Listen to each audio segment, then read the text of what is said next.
winning isn't easy. What are the 5 factors that must be met before the Social Security Administration must give your treating physician's opinion controlling weight in your Social Security claim? Now, as I've said before, many times people who have ERISA disability policies or plans are required to apply for their Social Security disability benefits. Why?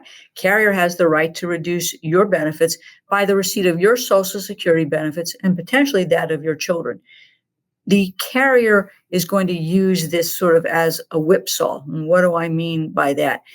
The carrier may ask to look at your Social Security disability claims file ultimately. So they'll get all the medical records that are in that claims file. And of course, they're getting your medical records as you are getting treatment in your ERISA disability claim. And much like in ERISA, there is no treating physician rule in a Social Security case. However, the opinions of your physicians are crucial to the success of your claim and can influence how your ERISA disability claim is handled by the carrier or plan. Now, what I think the most important thing you can do is have your doctor complete a residual functional capacity form. As part of an ERISA disability claim, your doctor is going to be asked to fill out attending physician statement forms. And if you've seen those, they don't ask the right questions. Social Security lawyers, such as myself, have developed residual functional capacity forms based on specific medical conditions. And guess what? Those forms ask the right questions about the nature of your symptoms, the severity of your symptoms, the diagnosis, the prognosis, and what you can still do from a physical, mental standpoint or a cognitive standpoint, despite your impairments. That's what's crucial, both in my view, in an ERISA disability claim and in a Social Security disability claim. Under the Social Security regulations, the medical opinion of your physician about the nature and severity of your impairment is entitled to deference and may be even given controlling weight. So what is controlling weight? Is this a diet issue? No. The Social Security Administration and a Social Security judge, if you get that far, are going to review your medical records and the opinions of physicians to determine whether they should be given controlling weight. Well, who else is involved in this case? Social Security, much like the disability carrier, will have medical reviewers who will review the records. Never see you, though that can happen in both an ERISA case and a Social Security case. But the question becomes, if you've got Social Security medical reviewers, you may have a Social Security consulting exam, and you've got the treating physician, who gets controlling weight? What opinion is going to be the ultimate outcome or influencer in your decision? And again, this is akin a bit to the analysis in an ERISA case. So there are 5 factors that the Social Security Administration considers. 1, is the doctor considered to be an acceptable medical source? What's that? Well, not all doctors are qualified to give an opinion under Social Security rules.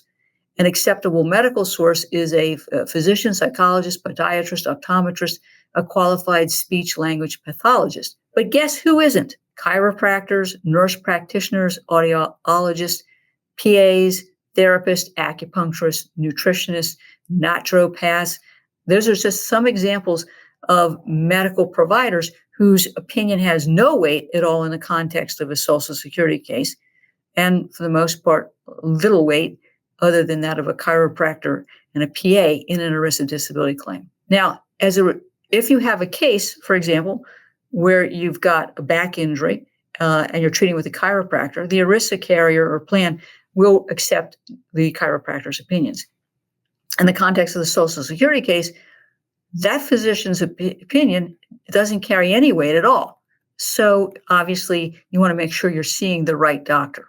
Now, number 2, is the doctor a treating source? If they saw you for a one-time evaluation, if they didn't treat you, then they're not going to be considered to be a treating source. Number 2, the doctor's opinion about your nature and severity of your impairment, your symptoms, your diagnosis, and prognosis is crucial, in my view, in both an ERISA disability case and a Social Security disability case. But much like an ERISA case, the Social Security Administration doesn't really care if your doctor says that you're disabled and you can't work, because in the ERISA context, the standard is, are you unable to do your own occupation or any occupation? And in the Social Security case, the standard is whether or not you meet the 5-step sequential evaluation. And in both instances, the ERISA plan or policy and Social Security is the ultimate decider of that particular question. So whether the doctor says you're disabled or not is irrelevant. What's important is the restrictions and limitations. Now, the fourth factor is whether or not your doctor's opinion is well supported. And I find that this is applicable in both ERISA disability and Social Security cases. They're going to review the doctor's opinion to see whether or not it's supported by medically acceptable clinical laboratory and diagnostic studies. They're going to look at your medical records and determine whether or not your records support the limitations assigned by the doctor, whether that's consistent with your daily activity report to the doctor, and then all of this as to whether it's consistent. Does it paint the same picture? The treating physician's opinion is not inconsistent with substantial evidence is another factor. So what does that mean? Well, what it means in English is that the medical opinion need not be consistent with all other evidence as long as it has no other substantial evidence contradicts it or conflicts with it. That's not what happens, of course, in an ERISA disability case because they want substantial evidence all the time, every day, 24 hours, 7 days a week. I see in the context of Social Security cases that doctors' opinions will be rejected because of this inconsistent or that there is, quote, other substantial evidence that contradicts the treating physician's opinions, like operative report findings or MRI findings. So you need to understand that these 5 rules are obviously applicable in Social Security case, but they do sort of play out in the context of an ERISA case. So what happens in a Social Security case if the opinion of the treating physician doesn't meet this test? Well, even if the Social Security Administration or the judge doesn't give your treating doctor's opinion controlling weight, they have to weigh that opinion using other Social Security regulations.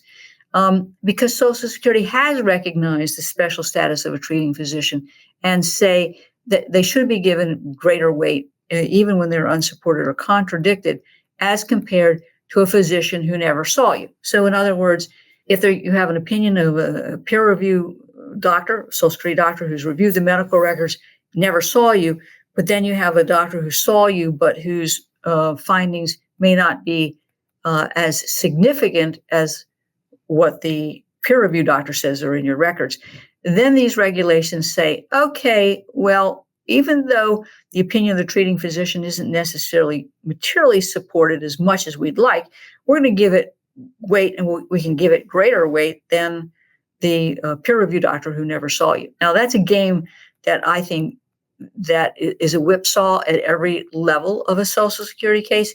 And you can imagine if a judge decides they want to deny the case, what they will do is reject the treating physician's opinion based on materiality and substance and accept the opinion of a peer review doctor who never saw you. And again, I find that approach to be similar to ERISA disability cases.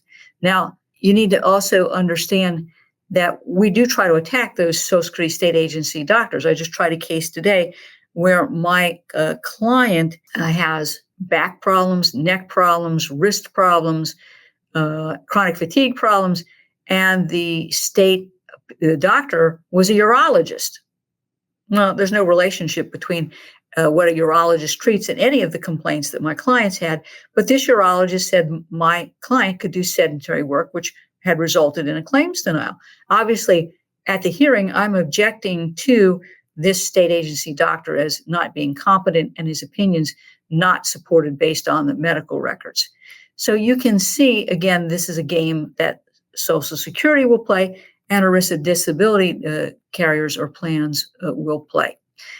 I hope that you've enjoyed this week's episode. It's been chock full of medical information that I think is really important for you to understand, not only in the context of your Social Security claim, but your ERISA disability claim. Please like this page, leave a review, share it with your family and friends, and please subscribe to this podcast. That way, you'll be notified every time a new episode comes out. Tune in next week for another insightful episode of Winning Isn't Easy.